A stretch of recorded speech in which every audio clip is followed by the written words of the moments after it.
Kids, get your popcorn out. Let me tell you the story of the space Viking, Thor Odinson. He was no ordinary man. He was a god. I don't know why I did that. So yeah, I just got done watching Thor: Love and Thunder, and what can I say about that movie? You know, so here's the issues been going on here lately with Thor: Love and Thunder, and I'll get into the details of it. I'm not a spoiler review, but probably minor spoilers, just to get my point across and what's the issues I have with this film. But it's the latest movie from Taika Waititi. Damn, I can't pronounce his name for shit. But Taika Waititi, he did Thor Ragnarok, which I enjoyed. I love Thor Ragnarok. I think that one was the peak of the Thor saga, I guess. It was a good blend of comedy and action. The comedy was very minimum, but when it hit, and it was funny, and it was the perfect occasions.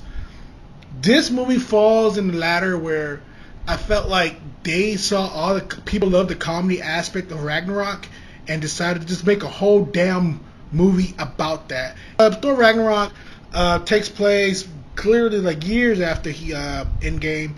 He's with the Guardians of the Galaxies, and Thor. Actually, the movie starts with Gore the God Butcher, and he gets a hold of this Necro Sword, which in comic book mythology is the birthright of Venom, which they don't really explain at all. That's another issue. They don't explain what the Necro Sword is, just that it can kill gods. That's it. In the comics, it's actually a living being. It's not even a weapon. It's a living creature that's actually the birthright or the origin of the symbiotes. Or symbiotes, however you want to say it. And they really skim over that. I thought this would have been a great opportunity to introduce the symbiotes into the universe. That way, because they already hinted that Venom might be in the next Spider-Man movies in the future. But, you know, Marvel does not like... I don't know what's going on with Marvel and the other property that they have to touch. They still work tiptoeing around it. They clearly don't know what the fuck they're doing anymore when it comes to that. They don't know how to approach the X-Men. They don't know how to approach Fantastic Four and all these misconstructions that they got going on. But I'm getting ahead of myself. So yeah, Gore the God Butcher being played by Christian Bale, which I thought he did a great job.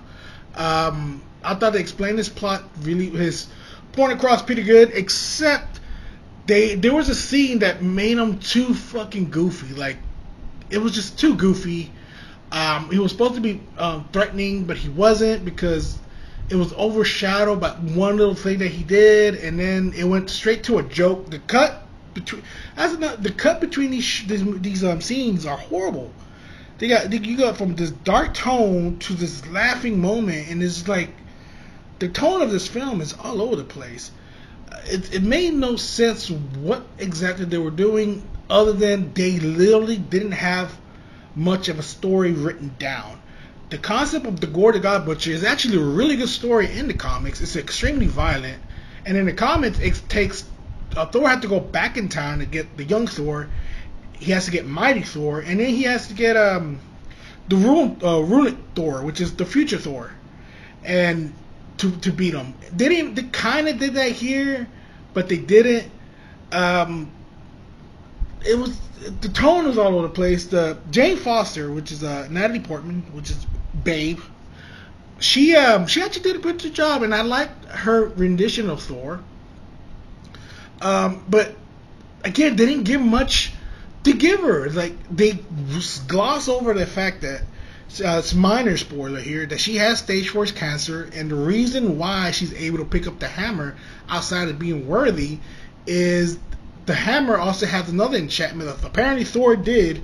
Apparently they really retconned something in the middle of this, because apparently they were living together for a while, which made no damn sense, because they clearly said that he disappeared after Avengers and never came back until Thor 2. Made no sense. And they were still together in Avengers 2, but again, made no sense. It was the retcon something there, and then it was it, and then suddenly they broke up in between films. I don't know, but anyways, Thor's love enchanted the hammer one more time, where it says it must protect Jane Foster while she's alive. That's the reason why the hammer came back to place, and it got together and gave her the power to Thor. So apparently, Thor has that power now. I thought he needed Odin's essence to do that. Which, fun fact, they did explain to that in Ragnarok, but they deleted that fucking plot line where Odin gave Thor his essence so he could be stronger god, and he doesn't have to use the hammer to harness his powers. They really glossed over that for some dumbass reason, and this shows it here. That probably would have been an important plot line to have, but whatever. The movie was just all over the place, like me right now. I'm all over the place with this review. There was some funny scenes, but it got funny. Another big issue that I have with this film is the gags. They're funny at first, so the screaming goat is all over the trailer. That scene is funny in the beginning, and then it gets really, really annoying by the end of the movie. It doesn't fucking stop. I'm like, gee, okay, we get it. You got screaming goats. Why we keep hearing this? That's one. Two, you got this issue with Thor has a triangle relationship with his hammers. Another minor spoiler alert. Suddenly his hammer is a human being or some crap and has feelings. It makes no sense. Like, why are they doing that? Why is that even a plot line in this film? Like, that is just stupid. And that's all I can say about that. Thor being in love with Mjolnir, and his Stormbreaker is jealous of it, and is literally jealous of it because it starts fucking acting up. It doesn't want to do his the frost thing, whatever they call it, the Bifrost anymore. And that was just stupid.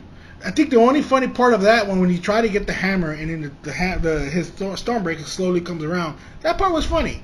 But they kept doing it again and again and again. Like, it was an ongoing joke throughout the whole movie. Like, oh my god, we're still doing this joke. Please stop. And then Quark to me was one of the funniest part in Ragnarok. Except Quark is out throughout this whole damn movie, and he's kind of pointless. He's just there. And then he dies, but he doesn't die. Spoiler alert, he doesn't die. No one dies, except one person. But it's just, I don't know what to say about this film. It's a kids movie. I left the movie theater really upset.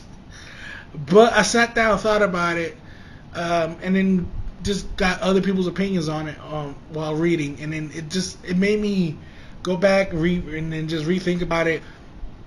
I can nitpick the shit out of this movie. I can. But let's just take it at face value at the moment and what it is. It's an entertaining movie. It wasn't for me. It had some fun moments. Even the third act, which there was a really cringy, almost very cringy scene in the third act, which, thinking about it now, it could have been more funnier if I had kids with me. It was so catering to kids. And then that's when I realized this movie is catering just to kids. They toned it down so much that so it reminds me of this is completely off base here. When Men in Black came out, the first Men in Black movie back in 97, 96, it was a dark movie with some funny tones in it. And that movie was great. It was dark. It had a lot of like minor gore. It had some scary elements into it. It had some funny moments. It was a good, well balanced movie. Then Men in Black 2 came out, and what they did was they made the whole damn movie into a comedy, which they extended all the funny jokes. They retconned a lot of things, and then there was no story in between. They just made crap up and rehashed a lot of the old jokes. That's what this reminds me of. This reminds me of Men in Black 2, where they had a great concept of Ragnarok, a perfect balance of comedy and action, sci-fi, and then it was perfect. It was perfectly balanced. And then this time around, they decided to really lay really hard on the jokes, and I didn't like it at all. This should have been a PG movie, not a PG-13 movie. I guess it was PG-13 because you see Thor's ass, Whoop-de-fucking-do. I grew up in the 90s and 80s where PG, you can see a girl's titty in PG movies. I mean, so that would be my, and then they cuss a couple times, but whoop-de-do. Other than that, this movie should have been a PG movie. It's super silly. It's a kids movie. It's the same thing I said about Doctor Strange 2. Except Doctor Strange 2, I enjoyed it more than I enjoyed this. This was like, there was moments where I'm just like cringing there. I'm just like looking down. I'm just like, can this scene end already? Can this scene just end? So bad. Not to the point I wanted to walk out, but it was pretty bad. But then it had good moments where I enjoyed, like I enjoyed Christian Bale's part. I enjoyed Jane Foster's story was actually pretty good and compelling. To the point where I feel like she should have had her own movie before this. They should have done a Mighty Thor, or at least a miniseries or some shit, or made for TV movie, like a 2-hour, 1-hour movie on Disney Plus, just to pre-log this movie, so you can have more time with Mighty Thor. Because her story and her reason why she's Thor, and the fact that every time she holds a hammer is killing her, that is compelling stuff. So she has to make a choice. Every time she becomes Thor, she's killing herself. And I feel like that could have been a good, compelling story to lead into this movie. And then you know how much weight is behind the fact that she's choosing to be a hero, even at the detriment of her life. And that was a big mistake in the people in Kevin Feige's part, in my opinion. Same with God Butcher. In the story with the Zeus, that could have been literally written off. That whole scene was kind of pointless. First off, Russell Crowe played a horrible Zeus. They should have gotten Arnold Schwarzenegger if they're going to be that silly about it. I thought they got Russell Crowe. All right, maybe he can bring some acting into it, some finesse. He literally played a parody of what the hell the fuck that was. It was like watching an SNL skit. It was bad. And I'm like, if they were going to do that, then why not just get Arnold Schwarzenegger to fucking play Thor or play Zeus? It would have been more sense. At least I could have believed the thick ass accent to be Zeus, not fucking a fat old Russell Crowe who doesn't give a fuck anymore, who clearly doesn't give a fuck anymore. It was so stupid. I hated that whole scene with an absolute passion, and you can literally cut out the whole the God scenes, and nothing would have missed. Nothing. You would have not missed anything except how they got the thunder. You could have easily written that in somehow, or it was pointless. This movie should have been, honestly, I was thinking about this earlier, because there's so many plot threads, there's so many things going on at once. This should have just been a TV show. This should have just been a Disney Plus miniseries, and this has been a fault to Disney thus far that I've noticed when it comes to Phase 4. The movies that should have been series, like Black Widow. Black Widow should have been a series, not a movie. Eternals should have been a series, not a movie. Thor Ragnarok, this one, Thor 4, Thor Love and Thunder, should have been a series, not a movie. And then you go to some of the series, like Moon Knight. Moon Knight should have been a movie. There is no reason that was a 6-part series. It was pointless, 30 minutes long, and a lot of the episodes were dragged ass. So Moon Knight could have been a goddamn movie. Falcon and Winter Soldier could have been a damn movie. No reason that could have been 6 episodes. You got your point. I could get my point across in 2 hours, 3 hours. 2 hours of that movie. There's only a handful that they got right. Like WandaVision they got right. The currently Miss Marvel, which I fucking love. And that's even weirder. That is directly catered to kids. Like hand-tailored for kids. And I love that movie. I love that show more than I love this movie. This movie, it showed it to be like, oh, this is an adult theme. The fucking story that they picked, Gore the God Butcher, is a very dark story in the comics. And it made it to a kids. So I got bamboozled. And then you got Miss Marvel, which was innocent. It's an innocent, fun show. It reminds me of Spider-Man. I love it a lot for that. It knows what it is. This one clearly does not know what it is, and the tone shifts is horrible. There's a couple artistic creativity that I like that they took. Other than that, the story it went nowhere. This should have been a TV series at best, and maybe I would have gotten a lot more better at it. Maybe the tone would have been stretched out better. Rumor has it that this movie was actually 4 hours long, and they had Jeff Goldblum in it. They had Peter Dinklage in it. They had Lena Headey in it. If you don't know who Lena Headey is, She's the Targaryen chick, not Targaryen chick, the Lannister chick from Game of Thrones, Cersei Lannister. She was supposed to be in it, and she's currently suing the movie people, Disney, because they cut her part out without fucking telling her. And so it's kind of like annoying that you have all these great actors in these scenes that you eventually just cut. Proof that this should have, and maybe could have explained a lot of scenes that didn't make any sense. Like, what the fuck is going on? This is proof that this should have been a TV series and not a damn movie. So Marvel was like just throwing shit out in the wall still and trying to figure out what to stick. I am thoroughly convinced that they don't know what the fuck they're doing anymore. This shows that got lost, like the combos got lost over the years. It's kind of it's ignorant. It's they're being so cocky about it and not caring anymore. And maybe supposedly everything's gonna lead up to something soon. I'm hopeful. I don't think it's gonna happen Wakanda Forever. I think most likely we'll get a full grasp of what they're planning to do with Ant-Man 3. Other than that, there's not much to say about it. Other than Marvel has become what it was originally, I guess, a kids thing, which is weird because the first 3 phases were dark. It was like their kids' version of action movies. It was extremely dark. It was extremely adult themed. That's why it was so successful. Now it's just some kiddie shit. Now they're going in route with Batman and Robin here. So I don't know what to say about it. I get that they gotta make new fan base. That all the original fan base are getting older. I understand that, and they have to attract new fan base. But that's where you have shows like Miss Marvel. That's where you have Spider-Man. I mean, take it or not, Spider-Man is always gonna be for kids. It's always gonna be aimed for kids.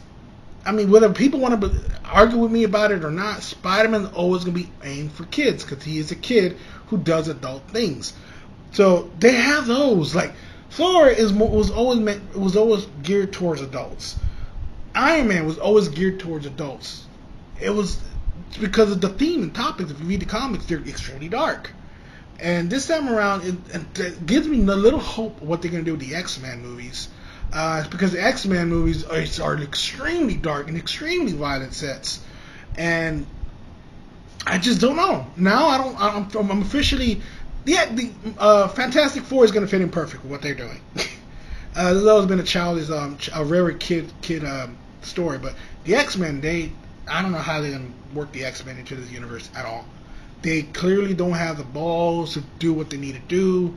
They don't want to make violent shows. And I'm looking at you, Moonlight. I don't know what the hell they're going to do with Blade. I don't trust what they're going to do with Blade. I don't trust what they're going to do with the Midnight Suns when that come out. There's so much things that they this is what happens when you give too much power to somebody. And now there's just, but people's going to buy it. People are going to look at it and watch it. Oh man, I dragged this on longer than I want to. Long story short, this is something you can wait till Disney Plus. Even the CGI is not that great. Outside of the one when they go to the negative zone or the shadow zone, it's Yu-Gi-Oh now, the shadow zone. Other than that, there's really nothing spectacular to see on the screen with this. You can wait till it comes out on Disney Plus. My personal opinion. If you want to watch it, it's good for the kids. It'll keep your kids entertained. If you're like a nerd adult who's into this shit, you're probably gonna get discouraged by it. But I would wait till it comes out on Disney Plus. Save your money, and you literally gonna forget this existed. I'm gonna give it a C. That's me being nice about it right now. Me being calmed down. I was originally gonna give it an F, but it's not a bad movie. It's just it was bamboozling me. It wasn't what I was promised to be, and that's all I can say about it. Other than that, it's a perfectly good kids movie. Take it as you will. I give it a C. Alright, thank you guys for checking.